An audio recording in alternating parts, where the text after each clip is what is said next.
Petrol വണ്ടികൾക്കൊക്കെ A C ഇട്ട് കഴിയുമ്പോൾ ഫ്രണ്ടിൽ നിന്ന് കിളികൾ എന്ന് പറഞ്ഞ് ഭയങ്കര സൗണ്ട്. അത് വേറെ വലിയ സംഭവമൊന്നുമല്ല, ബെൽറ്റ് ലൂസ് ആവുന്നതാണ്. അപ്പോൾ ഈ ബെൽറ്റ് ലൂസ് ആയി കഴിയുമ്പോൾ എന്താണ് സംഭവിക്കുന്നതെന്ന് അറിയാൻ വേണ്ടിയിട്ട് ഒരു ചെറിയൊരു വീഡിയോ കസ്റ്റമേഴ്സിന് മനസ്സിലാക്കാൻ. വർഷോപ്പുകാർക്കൊക്കെ വളരെ സിമ്പിളാണ്. നമുക്ക് വീഡിയോയിലേക്ക് ഒന്ന് പോകാം. ഈ എ സിയുടെ ബെൽറ്റ് ഒരുപാട് ലൂസായിരിക്കുന്ന കാരണം എ സി ഇട്ട് കഴിയുമ്പോഴത്തേക്കും കംപ്രസർ ലോഡാവും. അപ്പോൾ കംപ്രസർ ലോഡായി കഴിയുമ്പോഴത്തേക്കും ആ ബെൽറ്റിനെ കൊണ്ട് കംപ്രസറും കൂടി കറക്കാൻ പറ്റുന്നില്ല. അതുകൊണ്ടാണ് ആ വീഡിയോയുടെ ഏറ്റവും അടിഭാഗത്തായിട്ട് കംപ്രസർ വിട്ട് പിടിക്കുന്നത്. ആ വിട്ട് പിടിക്കുമ്പോഴാണ് ഈ സൗണ്ട് വേരിയേഷൻ കൂടി ഇങ്ങനെ വരുന്നത്. അപ്പോൾ ബെൽറ്റ് ടൈറ്റ് ചെയ്ത് കഴിയുമ്പോൾ തന്നെ അത് ശരിയാവും.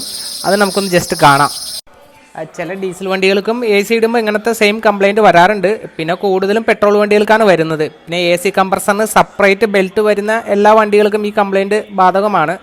പിന്നെ കൂടുതൽ നമ്മൾ മാരുതിയുടെ വണ്ടികളാണ് ചെയ്യാറ്. മാരുതിയുടെ വണ്ടിയിലാണ് കൂടുതലും കംപ്ലയിൻറ്റ് വരാറ്.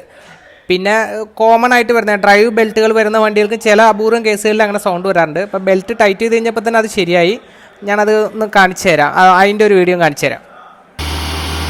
അപ്പോൾ ബെൽറ്റ് ടൈറ്റ് ചെയ്തതിന് ശേഷം വണ്ടി സ്റ്റാർട്ടാക്കിയിട്ട് എ സി ഓൺ ചെയ്തു. ഇപ്പോൾ നിങ്ങൾക്ക് ആ വീഡിയോയിൽ കണ്ടറിയാം, കംപ്രസറിൻ്റെ പുള്ളി നല്ല സ്മൂത്തായിട്ട് നല്ല അടിപൊളിയായിട്ട് കറങ്ങുന്നുണ്ട്. ബെൽറ്റ് ടൈറ്റ് ആയതുകൊണ്ട് തന്നെ ടൈറ്റ് ചെയ്തപ്പോൾ തന്നെ കംപ്ലൈൻറ്റ് മാറി, വണ്ടി സ്മൂത്തായി. അപ്പോൾ ഓക്കെ, നമുക്കിനി അടുത്തൊരു വീഡിയോയിൽ കാണാം. ഓക്കെ.